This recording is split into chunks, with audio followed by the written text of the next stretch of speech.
The dog didn't bark, it didn't growl, it didn't charge. It simply moved fast, low, and straight between the child and the street. The sound of screeching tires hadn't arrived yet. The horn hadn't blared, but the moment had already begun. The father stood frozen in the doorway, watching the ragged shape of a stray dog launch itself across the yard toward his daughter, and he suddenly understood that everything he'd thought about that animal had been wrong. Before we continue, do me a favor, hit like and subscribe so you never miss. But that wasn't today. That moment was coming. Today, he laughed. He was walking the perimeter of his small front yard like he always did on Saturday mornings, checking the flower beds, tugging gently at the hose reel to make sure it hadn't loosened from the wall again. That's when he saw it, a heap of fur just past the property line, curled beneath the old camphor tree near the sidewalk. At first he thought it was trash, maybe an old coat someone had tossed. Then it lifted its head. The dog was medium-sized, maybe 40 pounds, with a sun-faded coat and dark, intelligent eyes. Burrs clung to its back legs and tail. Its ribs were visible, not dramatically, but enough to register as neglect. Around its neck hung a battered leather collar, more of a strap, really barely attached, dangling like a remnant from another life. It didn't move when he approached. It didn't beg, it just watched. "Still here," he muttered, then chuckled under his breath and turned back toward the garage. "Stray." He didn't say it with hate. He said it the way people say leak or pothole or junk mail, just a thing to be dealt with. The dog blinked once, slow and steady. He didn't tell his daughter. She was still inside, brushing her hair and looking for the headband she insisted had vanished overnight. She always misplaced that thing. It was striped and shiny and held together with a stubborn knot she'd tied herself. The morning moved on. The sun rose higher. The dad fixed a loose bracket on the downspout, filled the bird feeder, took a break on the porch with a second cup of coffee. Every so often he glanced toward the street. The dog hadn't left. It had repositioned, that was all, moved about 6 feet closer to the gate, now seated just beside the fence like it was meant to be there. He waved a hand, vaguely annoyed. "Go on. You've got nothing here." But the dog stayed. It wasn't bold. It wasn't pitiful either. It simply existed in a way that felt stubborn, like it had chosen this particular square of sidewalk and had no plans to give it up. It didn't act like it wanted food. It didn't seem injured. It didn't even appear curious. It just remained. The screen door creaked open, and the girl stepped out, barefoot, one hand still tangled in her hair. She was 8 years old, full of imagination and scabs. Her eyes went straight to the fence. "There's a dog," she said quietly. "Yeah," he replied, not turning around. "Stray." She tiptoed past him to the edge of the porch, balancing on the warm concrete like it might shift beneath her feet. "He's looking at me. He's looking at everything. Don't feed it." "I wasn't gonna." He glanced over at her and caught the way she tilted her head, the way she mirrored the dog's posture without realizing it. Both of them alert, quiet, curious. That bothered him more than the stray itself. She sat down on the top step and rested her chin on her knees. The dog didn't flinch. "I think he's waiting for something," she said. "He's waiting for us to throw food. He'll leave when he realizes we won't." The dad stood and stretched, wiping his hands on his jeans. He had a list to finish: trim the hedges, clean the gutters, finally fix that damn squeaky swing. As he passed the gate, he paused for just a second longer than necessary. The dog didn't break eye contact. There was no challenge in it, no threat, just presence. The dad shook his head. "Not today, Mutt." That evening, after the girl had gone to bed, he noticed the dog still there, still watching, now tucked deeper into the corner near the hedge. The porch light threw long shadows, and for a brief second the animal looked more like a statue than a stray. He thought about calling animal control. Then he thought about the paperwork. Then he turned off the light and went to bed. The next morning, it was still there. And it wasn't just there. It had moved closer. This time, it lay just inside the gate, head resting on its front paws, ears twitching in response to each passing car. Its eyes weren't tired, though. They were sharp, watchful. The daughter brought out a plastic cup of cereal and sat on the porch again, tossing pieces of it one by one down the steps. Not to the dog, not exactly, just toward the ground in front of her. The dog didn't move until she went back inside. Then it rose, crossed silently to the bottom step, and gathered every piece of cereal with gentle, precise motions, like each one mattered. The dad saw it from the window. He didn't say anything. Not until later, when she brought it up at lunch.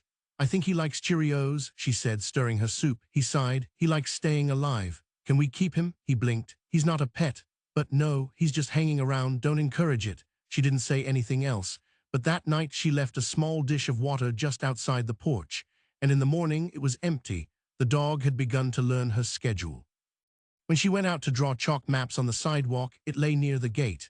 When she ran laps along the path between the porch and the tree, it moved just enough to keep her in view. It never barked, never whined, never scratched at the fence. It just watched and waited. The dad finally tried to shoo it with a broom one morning, swinging the bristles just past the gate. The dog didn't retreat. It stood its ground and looked at him unmoved. "You're not welcome here," he muttered. The dog blinked. He walked away. That afternoon, she found an old leash in the garage, a frayed rope leash with a rusted clip. She wrapped the handle in pink yarn and placed it by the porch steps. She didn't try to put it on the dog. She didn't even touch the dog. She just left it there and whispered, "If you want to stay, that's yours."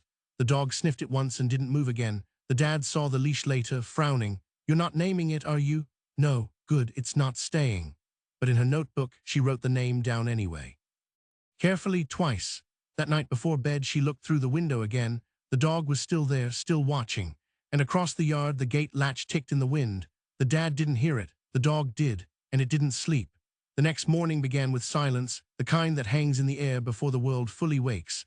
The sun had just started to push against the edges of the neighborhood, casting pale yellow light across dew-soaked lawns and rooftops, still holding on to sleep. The girl was already up. She sat on the porch steps with her knees pulled to her chest, arms wrapped tight around her legs, still in her pajamas. Her hair stuck out on one side, a wild wave from how she'd slept. The bowl of cereal beside her was untouched. The dog was there too. It lay in the same position it always did, just outside the fence, parallel with the gate, head on its paws. But something was different this morning. It was closer, maybe only a foot or two. The old leash, now wrapped in pink yarn, sat between them on the grass, untouched but not ignored. The dog's gaze drifted to it more often now, not longing, just acknowledgement. She whispered something, a name, not loud, not meant to be heard, not even meant to be believed. The dog flicked an ear but didn't move. She smiled and looked down at the chalk lines she'd drawn yesterday, her map of the yard, the world. She reached over and redrew the faded square that marked home in green and orange. Then she added a smaller circle by the tree. Inside it, she wrote one word, him. The dad came out 10 minutes later, fully dressed, coffee in hand, already halfway into his day before he'd even spoken a word. He saw her first, then the dog, then the leash. He frowned. "I told you not to feed it." "I didn't. You're still encouraging it. Dogs like that don't just stick around because it's fun." "He's not doing anything. He's waiting." "For what?" "For us to mess up. That's what strays do. They wait for you to let your guard down." She looked down at the bowl of cereal beside her. She picked up a piece and quietly popped it into her mouth. The dog watched but didn't move. The dad muttered something under his breath and stepped off the porch. He walked toward the gate and paused at the latch. It had started leaning more noticeably. The wood around the screws had splintered, and the metal catch was misaligned. He jiggled it and sighed. "I'll fix it this weekend." But he wouldn't. The girl knew that already. That latch had been weekend work for 3 weekends now. The rest of the morning drifted by in little moments. The dad left for the store. The girl changed out of her pajamas and brought out her notebook, sitting cross-legged on the porch while the dog remained in its usual place. She didn't try to approach him. She didn't reach out. Instead, she began writing a list. Things he's done, stayed, didn't bark, watched me, watched the street, didn't leave. She tapped the pencil against her chin, looked up at him, and then wrote a 6th item, waited. At some point, she stood and picked up the pink-wrapped leash. She held it in her hands like a ribbon, not tugging or swinging it, just holding. The dog's eyes followed the movement, but his body remained still. She stepped forward once, paused, then knelt and placed the leash on the ground about halfway between them. She didn't say anything this time. She didn't have to. The dog lowered his head toward the leash. He didn't touch it, but he didn't turn away either. When her dad returned, he carried a bag of garden supplies and a new light bulb for the porch. He saw the leash again, now even closer to the gate, and groaned. "I said no, kiddo. You don't just decide a stray gets to stay." He didn't leave. "That's not loyalty, that's hunger." The girl frowned and looked away. The dad knelt to inspect the latch again, running a finger along the frame. The screws were holding, barely, but the gate sagged under its own weight. The wind was picking up 2 little gusts that lifted leaves and whistled against the slats. "Gonna have to fix this sooner than I thought," he muttered. Then he went inside. The dog stood slowly after he left. It walked to the base of the porch steps and sat, no more than 6 feet from the girl, close enough that she could see the scratches on the leather collar, the frayed edge where a tag might have once been. It looked at her, then down at the leash. She didn't move. She simply reached into her pocket and pulled out a piece of string cheese, unwrapped it, and tore off a tiny strip. She laid it on the step beside her. The dog didn't lunge, didn't even approach. It waited. And when she turned her head slightly, pretending not to watch, it rose, stepped forward, and took the cheese gently. Their first true exchange. That night, the wind returned. Harder this time. The dad forgot to bring in the garden bag. Tools rattled outside. The porch swing swayed, creaking on its old hooks. The girl sat on her bed, staring through the window, watching the dark blur of the dog beneath the tree. And the gate, it moved in the wind just a little. The latch clicked, released, then caught again. The dog stood up, watched it. The girl got out of bed and opened the window an inch. "Hey," she whispered. "You okay out there?" The dog looked up, didn't move. She smiled, shut the window softly, and got back under the covers. The next morning, the gate was ajar by an inch, just barely enough to notice. The dad cursed when he saw it. "Damn thing's gonna break." He pushed it closed harder this time, kicked the post once for good measure. Girl said nothing. She just picked up the leash again, and this time the dog didn't look away. The morning began with heat, not the kind that arrived slowly and built through the day, but the kind that felt old, like it had slept in the ground overnight and rose with everything else. The air was already thick by 7, clinging to the porch railings and turning the sidewalk into a low simmer. By the time the dad stepped outside with his coffee, sweat was already pushing through the back of his shirt. The dog was there. Of course it was. Curled beside the gate again, nose pointed toward the porch, paws tucked neatly, body coiled into that same quiet posture it always chose, alert but unthreatening. The dad paused, looked down at it, and then deliberately looked away. "This is ridiculous," he muttered. He rattled the gate latch out of spite. The metal groaned. The dog didn't flinch. Inside, the girl was packing her tiny pink backpack with notebooks and snacks. She didn't have school today weekend, but she liked routines. The backpack made her feel prepared. She pulled her hair into a sloppy ponytail and skipped out the front door, hopping over the second step like always, because it creaked and she didn't like the sound. "Hi," she whispered to the dog. It lifted its head, no bark, just acknowledgement. The leash was in her hand again, looped loosely around her wrist. She didn't offer it this time. She just walked to the driveway and sat in the patch of shade near the flower bed, setting her backpack beside her like it contained more important things than it did. The dog shifted slightly, closer. The dad watched this from the side window. He didn't like the way the dog looked at her. Not because it was menacing, it wasn't, but because it was. Because there was something else in its eyes, something measured, a language he didn't speak. He stepped outside and pulled her aside gently. "You've got to stop encouraging it. I'm not doing anything. You're sitting next to it with a leash in your hand. I'm sitting in the shade. It's hot." He sighed and turned to the gate. The latch hung slightly more crooked today. It sagged when he opened it, and the bottom edge scraped the dirt. He'd meant to fix it the weekend before, and the one before that. Today he tugged on it and checked the screws. One was loose enough to turn with his fingers. "This is gonna fall apart." "You said that last week," she replied. He shot her a look, but she wasn't being sassy. She was just stating facts. Inside, he rummaged through the junk drawer, found an old screwdriver, and came back out. He tightened what he could, wiped sweat from his brow, and muttered, "I don't have time for this." The dog never broke eye contact with the girl. That afternoon, she sat on the steps with a drawing pad. She'd been sketching the yard from memory, adding symbols for everything important.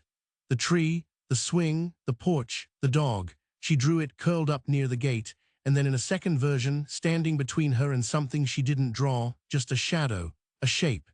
She flipped to a blank page and started over. The dog hadn't moved for an hour, but she could feel its attention shift every time a car passed. When a delivery truck rumbled past the mailbox and braked too late, the dog rose, just slightly, one paw forward, body tensed. The dad heard it, looked up, saw nothing, and returned to his laptop. The dog stayed up for another minute, then slowly laid back down. That night the latch failed. It didn't break, not fully, but it unhooked in the breeze and hung open by an inch. The dog noticed, rose, moved toward it, pushed it gently with his nose, then backed away again. Inside, the house was dark. The dad had fallen asleep on the couch. The television played some nature documentary with the volume too low to hear.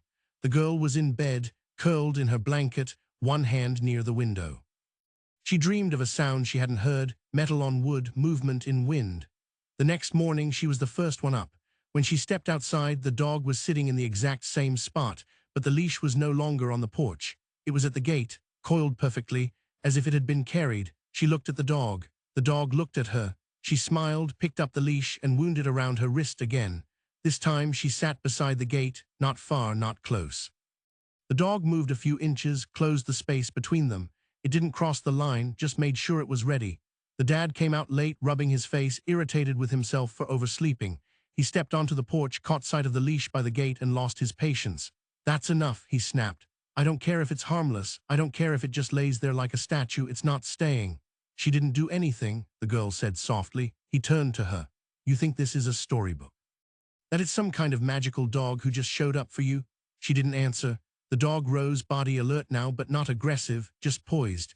The dad looked at it and for the first time didn't see weakness or vagueness. He saw control, calm calculation, and it unsettled him more than he wanted to admit. He turned back toward the house. The girl whispered a name, Ranger, not loud, not to anyone, just to herself, just to the dog, and he blinked. The wind came again that afternoon, stronger this time. It rattled the fence. The gate wobbled. And the latch, for the third time in a week, let go. The wind came in sharp bursts now, like something angry was being dragged across the sky. The trees leaned, shadows shifted. Loose leaves fluttered down the sidewalk and spun in circles on the concrete like they couldn't decide where to land. By mid-afternoon, the neighborhood felt unsettled, off rhythm, the kind of day where nothing quite held still. The girl sat on the porch with her knees tucked under her chin, arms wrapped tight around her legs. Her notebook was open in her lap, but she hadn't written in it. She was watching him, Ranger. She hadn't said the name out loud to anyone, but in her mind it was solid now, permanent, it fit. Not like a puppy name, not like something soft. It had weight, stillness. The way the dog moved, the way he watched things, he wasn't just a stray anymore. He was Ranger and he was hers. He sat by the gate again, not sleeping, not relaxed, just still. His ears flicked at every noise, squirrels, kids on bikes, wind through the slats. Every sound filtered through him like it was being measured. The dad was inside, pacing. He'd been fighting with the online payment system for the electric bill and had taken his frustration out on the faucet, then the cabinet, then the dog. "He's still here," he'd snapped earlier, pulling back the curtain. "Jesus. He's not doing anything," the girl had said quietly. "That's the problem. He's just there, like he owns it, like he belongs." She had wanted to say maybe he does, but she didn't. She just looked at the dog and thought it instead. The dad hadn't fixed the gate. He'd tried again that morning, found the drill battery dead, cursed, and said he'd handle it after lunch. Lunch had come and gone. The drill still sat on the kitchen counter, untouched. The wind pulled at the fence again. And this time, the latch didn't hold. It opened halfway, just a few inches. Enough. The dog stood immediately. He stepped toward the gate, placed his nose to the opening and pushed. Not hard, just enough to make it swing further. Inside the house, the dad didn't notice. On the porch, the girl saw the movement. She stood slowly, watching as the gate drifted open wider. Ranger looked at her, not guilty, not sneaky, just waiting. She walked to the gate and reached out, pulled it closed. This time, she didn't even try the latch. She just held it shut with both hands. The dog took a step back. She exhaled. "Good boy," she whispered. Then a sound shattered the stillness. A deep engine rumble, too close, too fast. From the corner, a large work truck turned onto the street, too wide, one wheel climbing the curb before correcting. The bed was stacked with ladders, paint cans, and a tarp that flapped like a flag behind it. The driver was on the phone, cradling it against his shoulder, one hand on the wheel. The girl heard it, turned to look. The wind gusted again. The gate, unlatched, flew open. And the ball moved. It was her favorite, scuffed, striped, a bit deflated, but she still played with it every day. She left it near the flower bed, and the wind caught it just right, pushed it down the gentle slope of the lawn toward the sidewalk. She didn't think. She chased. Ranger moved first. There was no hesitation in his body. No barking, no scrambling, just motion, fast, smooth, precise. He cut through the yard like a shadow uncoiling. The girl was already through the gate, feet flying over the grass, eyes on the ball. She didn't see the truck, but Ranger did. The engine roared louder now. The driver had finally noticed. Brakes squealed, tires locked, but the truck was too close. The dad stepped outside just in time to see the gate wide open. And then his daughter and the dog and the truck. The world narrowed to seconds. Ranger reached her just before the curb. He shoved his body between her and the street, head low, shoulders square. His movement wasn't violent, it was deliberate. Protective, meant to redirect. His body hit hers gently but hard enough to change her momentum. She stumbled sideways, fell to her knees just as the truck passed within feet of her. Ranger didn't stop. He lunged forward straight into the truck's path. The impact was instant, not a scream, not a yelp, just the hollow thud of fur and bone against metal. The truck stopped too late. The girl screamed. The dad was already running, heart hammering, shouting words that meant nothing. He didn't see her at first. He saw the truck, the gate, the leash lying in the grass, and then her. She was curled on the lawn, arms around her knees, sobbing. He dropped to his knees beside her. "Are you hurt?" he asked. "Are you okay?" She nodded, choking on breath. He saved me." The dad turned. Ranger lay in the street still, not crumpled, just still. The driver got out, panicked, apologizing, phone in his hand. The dad barely heard him. He walked slowly toward the dog. People had come out of their houses. Neighbors, kids, someone filming from a porch, but the world had gone quiet for the dad. He knelt beside Ranger and reached out. The dog blinked, one eye, then the other. He was breathing shallow, ragged. The dad saw blood at the mouth, a wound on the leg, but the dog's eyes were locked on one thing, the girl. She had followed, standing behind her father now, arms wrapped around herself, tears streaking her cheeks. "Is he?" "I don't know," the dad whispered, and for the first time in his life, he looked into a dog's eyes and saw something that wasn't animal. It wasn't instinct, it was choice. Ranger had chosen her, even when the dad hadn't. The girl dropped to her knees and placed the leash, the pink yarn-wrapped leash, beside his paw. He didn't move, but his eyes closed, not like giving up, like resting. The house was silent, not in the way of peace, but in the way of recovery. The way places get quiet when everything has already happened and there's nothing left to do but wait for the dust to settle. The kind of quiet where every clock tick sounds louder than it should. Ranger had been at the animal hospital for almost 2 days. The dad had driven him there himself. He hadn't said a word during the drive, not to the vet tech who rushed out with the gurney, not to the receptionist who asked if Ranger had a last name, not even to his daughter, who had fallen asleep in the passenger seat with the leash wrapped tightly around her fist. Now the girl sat on the porch every few hours, watching the empty sidewalk, the closed gate, the quiet space under the tree. The gate had been fixed that night. The dad didn't wait for the weekend. He worked by flashlight, hammering in new hardware, sealing the latch tight, even adding a padlock just in case. Not because he was angry at the gate anymore, because he couldn't stand the idea of it failing again. The neighborhood had quieted since the accident. The work truck hadn't returned. Someone had come by to apologize, but the dad barely remembered the conversation. All he remembered was the dog's body in the road, and his daughter sobbing like something had been taken from her that she had never even been given permission to love. And now waiting, that kind of waiting you only learn once, when something is alive but fragile, when it might not come back, and if it does, it won't be the same. He stood at the window and watched her now, curled on the porch steps, legs pulled in, arms around her knees, head resting against the post. She hadn't cried today, not yet. But the leash hadn't left her side. The pink yarn had started to unravel. He made her come in for dinner. She didn't eat much. Just picked at her plate and asked when they'd get the coal. He didn't have an answer, so he told the truth. "I don't know." She nodded and said nothing else. That night after she'd gone to bed, he walked outside. The porch creaked under his weight. The air was cooler now, the wind slower, the street quiet. A few porch lights flickered across the block. Everything felt too normal for what they'd been through. He sat on the top step and let the silence stretch. Then for the first time, he looked at the yard from the dog's perspective, from Ranger's perspective. How long had the dog been watching? He thought of the way the animal had stayed, day after day, never begging, never pushing, just being there. How many times had he mocked that stillness? How many warnings had the dog given that he hadn't noticed? How many chances had he been offered to see clearly? He closed his eyes and let out a breath he hadn't realized he was holding. Then the phone rang. It wasn't dramatic, just a soft buzz in his pocket, too quiet to match the moment. He answered it in the hallway, hand pressed to his chest. "He's stable," the vet said gently. "Fractured ribs, deep tissue bruising, some internal bleeding, but we were able to stop it. He's tough, real tough." The dad didn't speak. His throat had closed. "You can come get him tomorrow around noon. He's still on pain meds, but he's responsive, and well, he keeps trying to stand." The dad whispered, "Thank you," and then went to wake his daughter. She sat up the second he touched her shoulder. "He's okay," he said. "He's coming home." She didn't cry. She just nodded and whispered, "I knew he would." The next morning, she dressed faster than he'd ever seen. Ponytail crooked, shoes untied, her backpack filled with drawings and the pink-wrapped leash carefully coiled inside. At the clinic, Ranger looked smaller, not weak, just tired. Wrapped in blankets, shaved patches on his side, bandages on his leg. but his eyes lit the moment he saw her, not wild, just sure, like the waiting had been worth it. The girl crouched beside him and placed the leash on the ground.